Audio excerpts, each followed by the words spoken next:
அதுக்கு முன்னாடி கூட பிரேமோட கிளப்பு எல்லாமே போவோம்.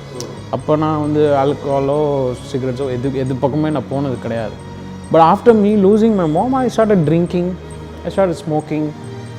அண்ட் அது பண்ணும்போது கூட எனக்கு தெரியும் இது நான் இல்லை, இது ஏதோ ஒரு இதில் பண்ணுறேன் அப்படின்றது எனக்கு தெரியும். அண்ட்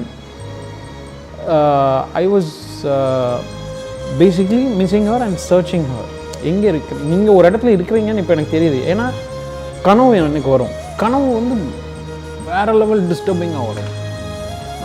அப்படி தான் எந்திரிப்பேன், வேர்த்து நைட்மேர் மாதிரி வரும். கனவுல மம்மி வருவாங்க. இது ரெகுலராகவே நடந்துட்டுருக்கு. என்னடா ஏன் இப்படி வருது, ஏன் இது என்ன நம்ம ஒன்றும் புரியல. ஸோ இது ரொம்ப நாளாக அப்படியே போயிட்டே இருந்தது. அண்ட் ஒரு பாயிண்ட் ஆஃப் டைம் அப்புறம் மம்மியை பற்றி பேசினாலும் நான் ரொம்ப டிப்ரெஸ் ஆக ஆரம்பிச்சிருவேன். இந்த பேசிக்லி க்ரீவிங் ப்ராசஸ்னோ ஒரு ஸ்டேஜாக இருந்தது. தீபம் விளக்கேற்றும் எண்ணெய் ஒரு தெய்வீக அனுபவம்.